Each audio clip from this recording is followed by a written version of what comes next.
কালকে ফেরার পর অ্যাট লাস্ট রাস্তাটা ঠিক হয়েছে, সমস্ত রাবিশ টাবিশ করে আজকে এটা ঢালাই করে অ্যাটলিস্ট বেটার করে দিয়েছে, রাস্তাটা অনেক চওড়া হয়ে গেল। Good morning, welcome to Shubhris family. চলে না টাটকা ব্লগ নিয়ে, আশা করি সবাই ভালো আছে এবং সুস্থ আছে। ভালো সুস্থ থাকাটা এখন তো দরকার। শীতটা আজকে আবার জাঁকিয়ে পড়েছে, ঠান্ডা হাওয়া মারছে বেশ, তাও হাফ স্লিপ পরে এসেছি, ফুলাতা জামাটা আছে, এটা একটা নিশ্চিন্ত। যাই হোক, বেরিয়ে পড়েছে, এখন যাচ্ছি একটুখানি তোমার রুবিতে, ওখান থেকে ফিরে তারপর আজকে কালকে ব্লগ দিতেই পারিনি, আজকে কালকে ব্লগ হয়নি, এত টায়ার্ড ছিলাম সারাদিন, এই করেই কেটে গেছে। এখনো মনে হচ্ছে ঘুম পাচ্ছে। যাই হোক, চলো দিনটা তো শুরু হলো। আফটারনুন সবাইকে। কালকে আমি ব্লগ করতে পারিনি, এর জন্য আজকে ব্লগ পোস্ট হয়নি, কারণ শুভমের ভিডিওটা এনাফ ছিল না আজকে ব্লগটা পোস্ট হওয়ার জন্য। আমি কেন ব্লগ করতে পারিনি, আমার আবার স্টোরেজ প্রবলেম হয়েছে, বা স্টোরেজ প্রবলেমের একটু দোষ আমার আছে, বাকি দোষটা অ্যাপেলের আছে। একটু দোষ আমার হলো, আমি কোনো ভিডিও ডিলিট করি না, আমি সব কটা ব্লগের ভিডিও রেখে দিই, এর জন্য ইন্টারনাল স্টোরেজের প্রবলেম হয়েছিল।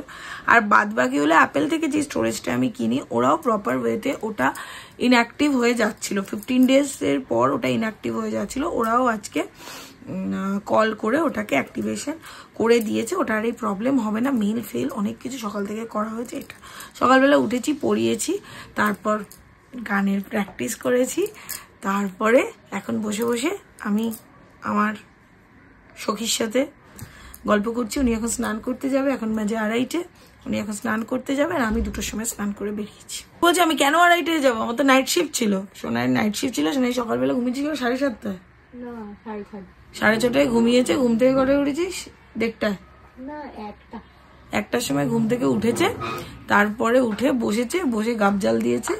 ওর দাদা যখন বেরিয়েছে তখন একটু পেছনে লেগেছে, এই করেছে ওই করেছে, সবকিছু করা টরার পরে 2:30টার সময় এখন সময় পেয়েছে স্নান করতে যাওয়ার। টাওয়াল নিয়ে দাঁড়িয়ে রয়েছে, ওর মামুনি বাথরুম থেকে বেরোলো, স্নান করতে যাবে। আর যা ঠান্ডা, খেয়ে সকাল সকাল স্নান করবে বলো তো? জানি সকাল সকাল স্নান করলে সারাদিন ঠান্ডা লাগে না, বাট তাও এই সকালের পরে এখন বাড়ি ঢুকছে, একবার খেতে একটু রিফ্রেশ হতে বাড়ি ঢুকছি। আসলে ওই সময়গুলো ব্লগগুলো না করি না, এই একই যাচ্ছি ক্লায়েন্টের বাড়িতে, আসছি, তোমরা দেখে আবার বোর ফিল করো, এই প্রবলেমগুলোর জন্য না ওইগুলো করা হয় না। তো যাই হোক, এখন একটু খাই। ও বাড়িতে স্যান্ডউইচ বানাচ্ছে, স্যান্ডউইচটা দারুণ করে নিমা, ওটা খেয়ে তারপরে ফ্রেশ হয়ে গেল। এখানে কি হচ্ছে তোমাদের? পান্তুয়া বানাচ্ছ? ইনগ্রিডিয়েন্ট সাজানো হয়ে গেছে, এসে দেখছি নকুলদানা, চিনি। পান্তুয়ায় নকুলদানা লাগে নাকি? আর ওখানে আবার ক্যামেরায় নিয়ে আরেকজন রেডি হয়ে বসে আছে। কে রে গাবদাস? All good? কালকে যাবি না শিখতে? গুড। আর এই যে যেটা বলছিলাম, রিমা স্যান্ডউইচটা দুর্ধর্ষ করে, ম্যাডাম নিজেই শুরু করে ফেলেছে স্যান্ডউইচ। তো গুড। কিসের স্যান্ডউইচ এটা? চিকেন না এগ? Egg sandwich. আর চিকেনটা বললি যেটা ওখানে হচ্ছে, আসার পর থেকে একটার পর একটা দিয়ে যাচ্ছে, রিয়েলি হার্টস অফ। এখন আবার একটা চিজ অমলেট দিয়ে গেল, আমি জাস্ট মনে ভেবেছি খাবো কিনা, ঠিক বুঝে গেছে। আমার ভবিষ্যতে হলো, আমি এগুলো করে করে দেখাচ্ছি যাতে তুই ভবিষ্যতে কিছু দিকে এগোস আমাকে নিয়ে। তো আজকে আমি সেরকম ভাবে ব্লগটা করতেই পারিনি, ফোনটা আবার প্রবলেম করছিল, আবার গন্ডগোল করছিল, ভিডিওস প্রচুর ডিলিট করেছি, তারপরে গিয়ে একটু ভদ্রস্থ জায়গায় এসেছে। যাই হোক, এখন বাজে 11:30। আজকে আমাদের সবারই সন্ধ্যেবেলায় স্যান্ডউইচ খেয়ে খিদে নেই। আমি তো এখনো ডিনার করিনি, দেখি রাত্রিবেলা যদি খাই তবে অল্প একটু কিছু খাবো। চশমাটা পরে থাকতে থাকতে না কেমন যেন একটা লাগে, অনেকদিন পর চশমা ছাড়া না ব্লগে। তো যাই হোক, এই হলো আপডেট আপাতত। ঘুরে এসে ওই রেস যেন আমাদের কাটছেই না, আবার একটা নেক্সট প্ল্যান হচ্ছে। নেক্সট প্ল্যানটা আমি বলেই দিচ্ছি, নর্থ বেঙ্গলই হচ্ছে, যেটা পোস্টপন্ড হয়েছিল সেটাই হচ্ছে, নর্থ বেঙ্গলই হচ্ছে। আপাতত কাছাকাছির মধ্যেই যাব, কারণ শুভমের পক্ষে লং ট্যুর করা সম্ভব না, 2 দিন 3 দিন এর থেকে বেশি করা সম্ভব না, তো সেটাই করতে হবে। বাট ইচ্ছে আছে ভবিষ্যতে, আমার অনেকবার হিমাচল ঘোরা, শুভমের না। তো শুভম হিমাচলটা ঘুরবো, শুভমের আবার নৈনিতাল ওই সাইডটা ঘোরা, আমার না, তো ওটাও যাব। সবকিছুই প্ল্যানে আছে, দেখি কখন কি হয়, হলো ব্যাপার। আর মা আজকে বানিয়েছে পান্তুয়া, আর পান্তুয়াটা বেশ মানে সুন্দর হয়েছে দেখতে, আজ আমাদের দেখাচ্ছি একটু পরে। এই যে এখানে মা গোলাপ জামুন বানিয়েছে, কালকে খেয়ে বলবো কেমন হয়েছে। হলো রাতে ডিনার করব, সবাই খিচুড়ি খেয়েছে, আমি ভাত খাবো। আর রাস্তাঘাট একদম ফাঁকা। আর হলো একটা ডিমের অমলেট করব, ডাল, আলু পেঁয়াজকলি ভাজা। শীতকালে আলু পেঁয়াজকলি ভাজা মাস্ট, এটা খেতেই হবে। আমার দারুণ লাগে, মায়ের মধ্যে কফি সিম সবকিছুই দেয়, ভালো লাগে খেতে। আলু পেঁয়াজ কলি ভাজা। সোনাই খায় না, সোনাই আসলে ভাজা পেঁয়াজ কলি এগুলো খায় না। শীতকালে অনেকেই রাত্রিবেলা ভাত খায় না, গরমকালে অনেকে রাত্রিবেলা ভাত খায় না, বাট আমি রুটি খেতে পারি না। রুটি খেলে আমার পেটের একটু সমস্যা হয়, এই জন্য আমি রুটি খেতে পারি না। আজকে খিচুড়ি হয়েছিল, যদিও আমার এই তারাপীঠ থেকে বেরার পর না পেটটা একটু গন্ডগোল করছিল, এই জন্য আমি খিচুড়িটাও খাবো না। বাট তোমরা হয়তো অনেকেই বলবে তবে ডিমটা কেন খাচ্ছে? ডিম খেলে আমার কিছু হয় না, এটা একদম সত্যি কথা। আমি অনেক ডিম খেতে পারি। ডিম অনেকে, আমাকে ডক্টরও একদিন বলেছিল এভরি ইয়ার ওই কোলেস্ট্রল এগুলো সবকিছু চেক হয়, তখন আমাকে ডাক্তার বলেছিল যদি ডিমটা বডি হ্যাবিট হয়ে যায় তবে সিরিয়াসলি কোনো সমস্যা নেই, খেতে পারো। বাট হ্যাঁ, একটু বয়স হলে তখন এগুলো একটু রেস্ট্রিক্টেড হয়ে যায়। আর আমরা এত ভেজ খাই, আমরা মানডে ভেজ খাই, টিউসডে ভেজ খাই, থার্সডে ভেজ খাই, স্যাটারডে ভেজ খাই, তো 4 দিন তো ভেজই খাই। বাদ বাকি যে 3 দিন থাকে তার মধ্যে হয়তো 2 দিন অনেকটা পরিমাণে ডিম খাই, তো ওটা ব্যালেন্স হয়েছে। আমার তো মনে হয় ব্যালেন্স হয়েছে। টাচুট বাবা ডিমটা খেয়ে যেন কিছু না, আমার ওটা মাছ মাংস খেলে যেন মানে বেশি কষ্ট হয়, ডিম ইজ মাস্ট। কথামৃত তো পড়ছিলাম, তোমরা জানোই যে ওটা তো পড়ছি। আর একটা জিনিস হলো, আমি ইস্কনের যে মন্দিরে গেছিলাম না তারাপীঠে, সেখান থেকে এই কালার বুকটা এনেছি। এখানে দেখাচ্ছি আমি ব্যাক ক্যামেরা। এখানে হলো গোপালের সব বিভিন্ন বাচ্চাবেলার সব কিছু রয়েছে। আর দেখো সোনাই এটা কালার করা শুরু করেছিল, এইটুকু করেছে, করে আর মেয়ের ধৈর্য কোলায়নি মনে হয়, আবার কবে করবে জানি না।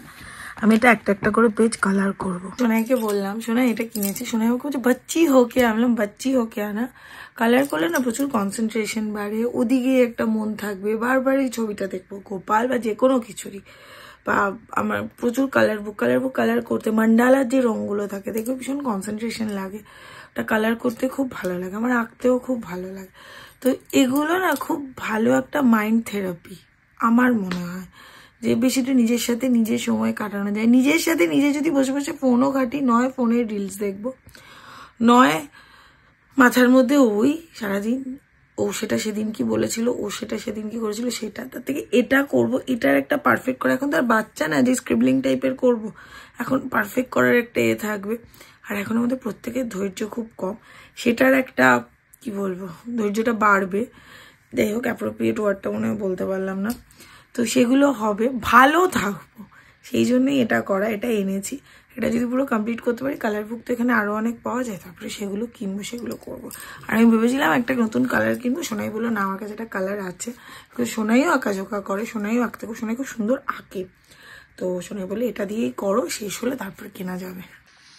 আমি এখন এটা কালার করা শুরু করেছি, যদি আজকে রাতের মধ্যে এটা আমি শেষ করতে পারি তবে জানবো এখনো আমার ধৈর্যটা বিশাল পরিমাণে আছে। যদি দেখি না 2 দিন লাগছে, তারপরে জানবো ধৈর্যটা বাড়াতে হবে সব কিছুই ভালো থাকার জন্য। এতটা হয়েছে, এখনো কতটা বাকি, এবং যতক্ষণ না আসে ততক্ষণে যতটা হয়, তারপরে ও বলবো ঘুমিয়ে পড়, তো আর করতে দেবে না। যাই হোক, ভাল লাগছে বেশ করে। সোনাই এলো, একটা ছবি তুলে হাসতে হাসতে চলে গেল, ভাল লাগছে বেশ করতে, বেশ অনেকক্ষণ ধরে হচ্ছে, কনসেন্ট্রেশন বাড়ছে। রাত্রিবেলা এই কাজগুলো কেন করি বলো তো, আমি আমি এটা করতে করতেও ব্লগ খুব একটা করিনি, মানে এই যে করছি সেটারও আমি কোনো স্লোমো বা টাইম ল্যাপস কিছু নিইনি, কারণ আমি মোটামুটি কিছুদিন আগে পুজোর সময় কি পুজোর আগেই একটা ব্লগস পড়েছিলাম, সেটাতে আমি পড়েছিলাম যে ঘুমানোর আগে ফোন ঘাটাঘাটি করাটা একদম উচিত না। তো ওটা আমি চেষ্টা করেও পারছিলাম না, তাতে আমি বলছিলাম কিছুটা করতে হবে। তো কথামৃত কিনি, কথামৃত পড়ি, গল্পের বই কিনি, গল্পের বই পড়ি, সেগুলো করতে করতে ওনাদের একটু দেখি এইসব। তারপর শুরু করি কেক বানানো, কেকটা আবার কালকে বানাবো, ড্রাই ফ্রুটস এনে ভেজাতে হবে সব কিছু। আর তারপরে এটা যখন দেখি তখন এটা কিনি, যে এগুলো করলে বিভিন্ন রকমের জিনিস করলে এগুলোও তো ভ্যারাইটি। আমি যদি ফোন ঘাটি, ফোনেও তো এক জিনিস দেখবো না, মানে চোখের ওপর খুব প্রেশার পড়ে, মাথায় খুব প্রেশার পড়ে। মাঝখানে আমার মাথায় একদিন খুব যন্ত্রণা হচ্ছিল, তো সব কিছু নিয়ে ভাবলাম যে না ঠিক আছে, এগুলো একটা কিছুতে ব্যস্ত থাকি, মাথাটাও ভালো লাগে। যে এতক্ষণ ধরে এই ছবিটাকে কালার করছিলাম, একটা কনসেন্ট্রেশন ছিল, ভালো, হয়তো এগুলো ভালোর জন্যই করা। আমি সিরিয়াসলি আমি ভালো থাকার জন্য এগুলো অনেক রকমের প্রসিডিউর। এটা মানে এটা না আমি কি খুব খারাপ আছি, খারাপ থাকা না, মানে মাইন্ডটাকে সবসময় একটু ফুরফুরে রাখার জন্য এগুলো করাটা খুব দরকারি। এই তো একটা কালার, এই কিছু কালার নিয়ে কিছু কালারফুল জিনিস অনেকক্ষণ ধরে দেখলাম, ওটাই তো ভালো লাগলো। এই সবকিছুই ভালো থাকার জন্য ছোট্ট ছোট্ট চেষ্টা, মানে এত ভালো লাগছে। আর আজকের মতো এতটাই। সবাই ভালো থেকো, সুস্থ থেকো, ভালো রেখো, সুস্থ রেখো। Good night.